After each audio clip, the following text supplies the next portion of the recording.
today finally we are going to start our practice session from the course Reproduction in Organisms. So here I am, unpublished biology. So without wasting our time, let us begin with our practice session. So we have our first question with us, which states that asexual reproduction does not involve. Option A है हमारा formation of gametes, option B है हमारा fusion of gametes, option C है हमारा both A and B and option D है हमारा none of the above. इस question का आंसर देने के लिए हमें अपना जो लेक्चर 1 है वो रिकॉल करना पड़ेगा। उसमें एसेक्सुअल रिप्रोडक्शन की डेफिनेशन बताई गई थी कि asexual reproduction is defined as the production of organism by a single individual parent with और without the formation of gametes, यानी कि गैमीट्स का फॉर्मेशन हो भी सकता है और गैमीट्स का फॉर्मेशन नहीं भी हो सकता है। तो जो पहला ऑप्शन है वो तो वैसे ही एलिमिनेट हो गया। क्यों? क्योंकि एसेक्सुअल रिप्रोडक्शन के साथ है ये कि फॉर्मेशन ऑफ गैमीट्स हो भी सकता है और नहीं भी हो सकता, और सवाल में पूछा है कि डज नॉट इन्वॉल्व। ठीक है, तो ऑप्शन ए अगर हमारा गलत हो गया तो ऑप्शन सी वैसे ही एलिमिनेट हो गया और ऑप्शन डी वैसे ही एलिमिनेट हो गया। ऑप्शन बी पे आते हैं, फ्यूजन ऑफ गैमीट्स क्यों होगा? क्योंकि सेक्सुअल रिप्रोडक्शन का ये एक इंपॉर्टेंट कैरेक्टरिस्टिक है, ना कि एसेक्सुअल रिप्रोडक्शन का। तो option B is the right answer. दूसरे सवाल की तरफ हम बढ़ते हैं। पूछा जा रहा है कि हमसे कि transition between the juvenile reproductive and senescent phases is maintained bye. तो ये लाइन सीधे सीधे हमारे नोट्स में लिखी गई थी कि the transition between the 3 phases is maintained by hormones. तो option B is the right answer. B जो है हमारा सही उत्तर है। तीसरे सवाल की तरफ बढ़ते हैं। The most vital and critical event of the sexual reproduction is. Sexual reproduction का सबसे वाइटल, सबसे नेसेसरी, सबसे क्रिटिकल इवेंट क्या है? तो ये है हमारा fusion of gametes, gametic fusion, यानी कि फर्टिलाइजेशन। लाइन लिखी हुई थी नोट्स में, और अगर आप याद करेंगे तो लेक्चर नंबर 4 में ये बताया गया था कि fertilization is the most vital critical event of the sexual reproduction.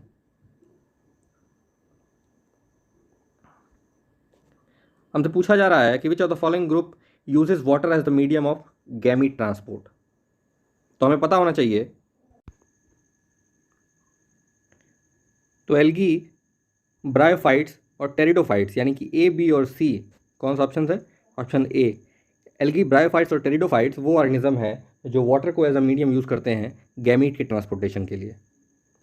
अगले सवाल पे मूव करते हैं।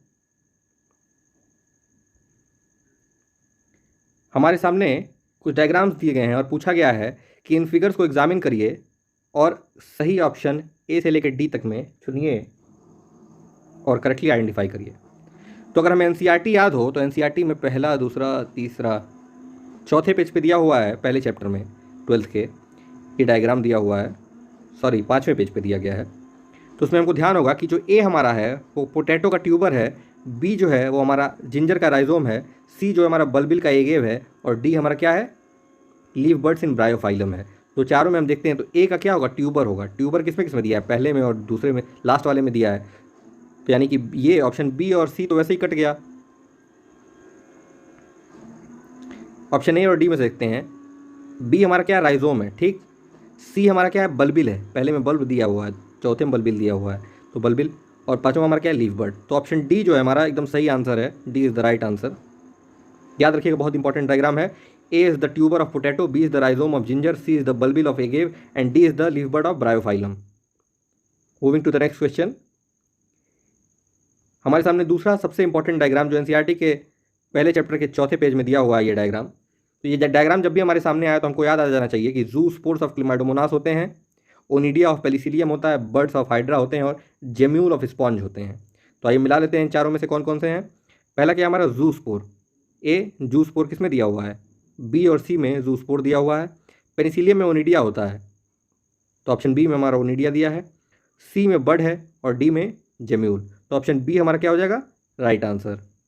याद रखिएगा, बहुत इंपॉर्टेंट डायग्राम है ये। बढ़ते अपने अगले सवाल की तरफ। पूछ रहा है हमसे कि chromosome number in the meiocyte of Apple is. तो ये टेबल बहुत इंपॉर्टेंट है और आप लोगों से कहा गया था कि इस टेबल को याद करिए। तो जो मियोसाइट में एप्पल के जो क्रोमोसोम नंबर होगा वो कितना होगा? 34। तो option C is the right answer. बढ़ते हैं अपने अगले सवाल की तरफ। पूछ रहा है कि इसमें कौन सा रॉन्गली मैच्ड है, ये बताइए। तो ट्यूबर पोटैटो का ये तुमको पता ही है, लीफ बर्ड बनाना में नहीं होते हैं, और ऑफसेट किस में होता है? हमारा वाटर हाइसिंथ में होता ही होता है। राइजोम किस में होता है? हमारा जिंजर में होता ही होता है। तो रॉन्गली मैच्ड कौन है? ऑप्शन बी, लीफ बर्ड का क्या होगा? ब्रायोफाइलम। बढ़ते हैं अपने अगले सवाल की तरफ। एक छोटा सा डायग्राम हमारे सामने दिख रहा होगा, जो कि अक्सर हम एनसीईआरटी पढ़ते पढ़ते मिस कर देते हैं, लेकिन ये बहुत ज़रूरी डायग्राम है। तो जब हम एनसीईआरटी की किताबों में ये डायग्राम देखेंगे पहले चैप्टर में, तो इसमें हमको एक चीज़ पहले क्लियर हो रही है कि इसमें स्टेमेन भी है, यानी कि मेल सेक्स ऑर्गन भी है, और कार्पेल भी है, फीमेल सेक्स ऑर्गन भी है। और ये डायग्राम किसका है? एक फ्लावर का है। तो यानी कि ये फ्लावर बाइसेक्सुअल है, चूँकि इसमें स्टेमेन और कार्पेल दोनों है। और हमारे एनसीईआरटी में एग्जाम्पल दिया गया है कि bisexual flower of sweet potato. तो चारों ऑप्शंस में कौन सा होगा? Option D is the right answer. बहुत इंपॉर्टेंट है, छोटी छोटी लाइनों से सवाल बन जाते हैं एनसीईआरटी के, और हम देखते रह जाते हैं, हमें कुछ समझ में आता नहीं है। तो ध्यान से पढ़िए एनसीईआरटी को, और साथ ही साथ इन लेक्चर्स को देखिए, ताकि आपको बेटर अंडरस्टैंडिंग हो पाए। अगला सवाल हमारे सामने है, हमें दिख रहा है दो ऑर्गेनिज्म या फिर दो गैमेट्स का फ्यूजन दिख रहा है, और जो कि जाइगोट बना रहा है, और फिर एक नया इंडिविजुअल। तो ये ऑर्गेनिज्म हमें क्लेमाइडोमोनास दिख रहा है, जो कि एक एल्गा है, और ये दोनों सिमिलर होते हैं। क्लेमाइडोमोनास में क्या होते हैं? आइसोगैमेट्स होते हैं, या फिर होमोगैमेट्स होते हैं।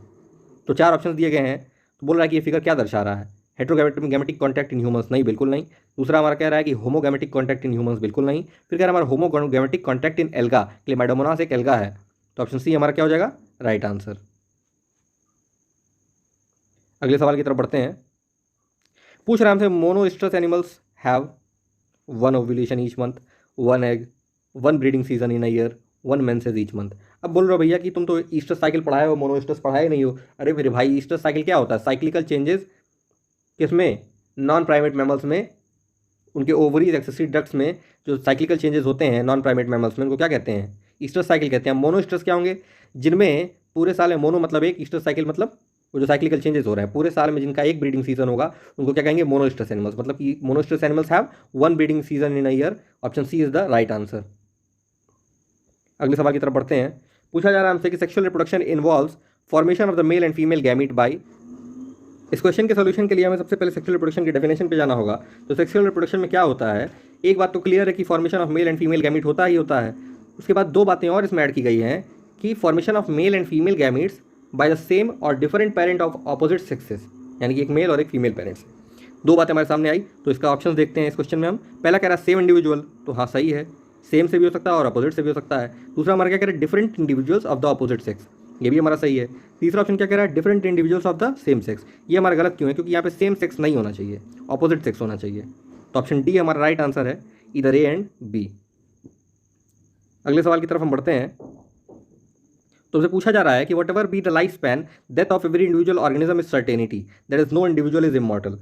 सबसे पहले लेक्चर में हमने इस स्टेटमेंट की बात की थी कि ये बहुत इंपॉर्टेंट स्टेटमेंट है, और चार ऑप्शन देखने के बाद बहुत से लोग जल्दीबाजी में सिंगल सेल्ड ऑर्गेनिज्म मार के चले जाते हैं, जो कि सरासर गलत है। अगर हम देखें तो हमारे अमीबा और पैरामीशियम भी सिंगल सेल्ड ऑर्गेनिजम्स ही हैं। तो यहाँ पे हमें चौथे ऑप्शन की तरफ जाना पड़ेगा, यानी कि both B and C. Clear है? डी ऑप्शन जो हमारा सही है। अगले सवाल पे बढ़ते हैं। पूछ रहा है हमारे रेप्टाइल्स और बर्ड्स क्या है। तो सबसे पहले मेरे दिमाग में आना चाहिए कि रेप्टाइल्स और बर्ड्स क्या होते हैं? एग लेइंग होते हैं, ओवी पैरस होते हैं। तो बाकी सारे ऑप्शन हम काट देंगे, और क्या सही हो जाएगा? हमारा ऑप्शन ए।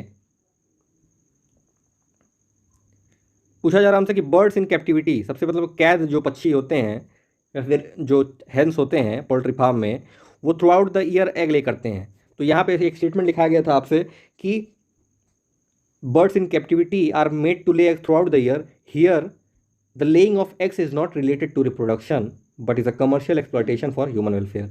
तो चार ऑप्शन हमारे पास हैं, दो ऑप्शन हमें ये दिख रहे हैं, कमर्शियल एक्सप्लॉयटेशन और ह्यूमन वेलफेयर। तो ऑप्शन डी हमारा क्या हो जाएगा? सही हो जाएगा। Option D is the right answer. अगले सवाल की तरफ मूव करते हैं। पूछा जा रहा है हमसे एम्ब्रियोजेनेसिस के दौरान जाइगोट में क्या क्या होता है। तो दो बातें हमें क्लियर हैं कि एक तो सेल डिवीजन होता है जो कि माइटोसिस है, और एक सेल डिफरेंशिएशन होता है। Option C is the wrong answer, option D is the right answer. अगले सवाल की तरफ बढ़ते हैं। हमसे पूछा जा रहा है कि इंटरनल फर्टिलाइजेशन किस में होता है। तो हम ये बात अपने लेक्चर्स में बखूबी पढ़ चुके हैं कि कई सारे फंजाई में, रेप्टाइल्स, बर्ड्स और मैमल्स में, और मेजॉरिटी ऑफ प्लांट्स यानी कि ब्रायोफाइट, टेरिडोफाइट, जिम्नोस्पर्म, एंजियोस्पर्म, इन सब में क्या होता है? Internal fertilization. तो ऑप्शन डी हमारा क्या है? सही आंसर है। बढ़ते हैं अपने अगले सवाल की तरफ। Clone is the product of. तो हम अपने पहले लेक्चर में ही इस बात का जिक्र किए थे कि ए सेक्सुअल रिप्रोडक्शन में जो ऑफस्प्रिंग फॉर्म होता है वो अपने पेरेंट के आइडेंटिकल होता है मॉर्फोलॉजिकली और जेनेटिकली, और इन्हीं के लिए हम एक टर्म इस्तेमाल करते हैं क्लोन। तो यहाँ क्या हो जाएगा? Option D is the right answer. अगले सवाल की तरफ बढ़ते हैं। बोला जा रहा है हमसे कि करेक्ट स्टेटमेंट फाइंड करिए। पहला स्टेटमेंट लिखा हुआ है कि life spans of organisms are not are necessarily correlated with their sizes. लेकिन हमने क्या पढ़ा है कि life span of organisms are not necessarily correlated with their sizes, कि जो ऑर्गेनिज्म का लाइफ स्पैन है उसके लाइफ और उसके साइज़ में कोई भी कनेक्शन नहीं है। तो पहला ही हमारा क्या हो जाएगा, इनकरेक्ट स्टेटमेंट हो जाएगा। फिर कह रहा है कि the sizes of crows and parrots are not very different. हाँ, ये बात सही है कि क्रो और पैरट की साइज़ बहुत डिफरेंट नहीं है। So their life span are almost similar. ये बात तो गलत कह रहा है कि सिमिलर नहीं उनका लाइफ स्पैन, क्योंकि तोता हमारा 140 साल जीता और कौवा हमारा 15 साल जीता है। फिर तीसरा सवाल हमसे पूछा जा रहा है कि a peepal tree has much shorter life span as compare to mango tree.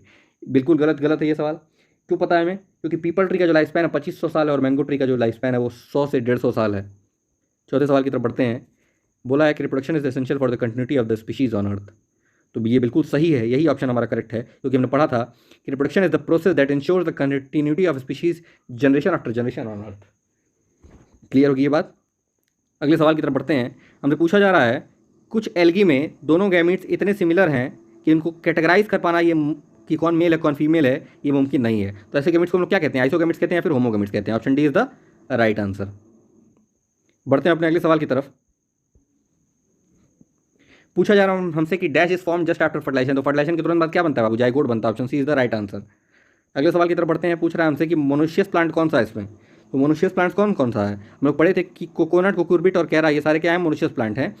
तो option C is the right answer. Papaya क्यों नहीं होगा? क्योंकि पपाया और डेट पाम क्या है? हमारे डायोशियस प्लांट्स हैं। पूछा जा रहा है हमसे कि इसमें कौन से ऑर्गेनिज्म में ईस्टर साइकिल एब्सेंट है। तो हम लोग पढ़े थे कि जो प्राइमेट मैमल्स होते हैं जैसे कि मंकीज, एप्स और ह्यूमंस, उनमें मेंस्ट्रुअल साइकिल होता है, ईस्टर साइकिल नहीं होता है। तो पूछा जा रहा है सवाल में क्या, इनमें से किस मैमल में ईस्टर साइकिल नहीं होता? तो मंकी में हमारा नहीं होता है। Option C is the right answer.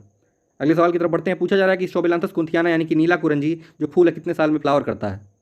तो हमें पता है ये बात कि 12 साल में, यानी कि option C is the right answer.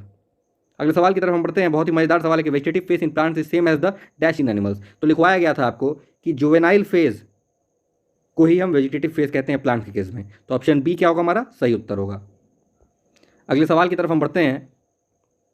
पूछा जा रहा है हमसे the vegetative propagule of Bryophyllum is. सबसे पहले याद होना चाहिए कि वेजिटेटिव प्रोपोग्यूल क्या होते हैं। ये होते हैं यूनिट्स ऑफ वेजिटेटिव प्रोपोगेशन, और ब्रायोफाइलम में हमारा क्या होता है? लीफ बड होता है। Option B is the right answer. हमसे पूछा जा रहा है कि क्लेडोफोरा क्या होता है। सॉरी, पूछा जा रहा है हमसे कि आइसोगैमीट्स किस में होते हैं इनमें से। तो 4 ऑप्शन दिए गए। Cladophora, Fucus, human being, Ficus. इन तीनों में क्या होते हैं? हेट्रोगैमीट्स होते हैं, बल्कि क्लेडोफोरा में आइसोगैमीट्स होते हैं। क्लेडोफोरा एक एल्गा है। Option 1 is the right answer. अगले सवाल की तरफ हम बढ़ते हैं। हमसे पूछा जा रहा है कि when both and male and female flowers are present on the same plant then the plant is said to be. कई लोग बाइसेक्सुअल मार के चले जाएंगे, लेकिन बाबू ये गलत है। क्यों गलत है? यहाँ पूछ रहा है कि फ्लावर को नहीं, यहाँ बोल रहा है कि प्लांट को क्या कहते हैं। तो प्लांट को क्या कहते हैं? जब एक ही प्लांट बॉडी पे दोनों मेल और फीमेल फ्लावर होंगे तो उस प्लांट को हम कहेंगे monoecious. Option B is the right answer. अगर यहाँ पे पूछता हमसे कि इस फ्लावर को क्या कहेंगे, तो हम कहेंगे क्या? बाइसेक्सुअल फ्लावर, जैसे कि स्वीट पोटैटो में देखे थे हम। अगले सवाल के बारे में पढ़ते हैं हम कि पूछ रहा है ginger is vegetatively propagated through. तो हमको पता होना चाहिए कि जिंजर और बनाना जो है राइजोम के थ्रू प्रोपोगेट होते हैं। तो ऑप्शन पहला क्या हमारा? Right answer. नेक्स्ट क्वेश्चन की तरफ बढ़ते हैं हम। पूछ रहा हमसे कि organism in which both male and female gametes are motile are. 4 option दिए गए हमको।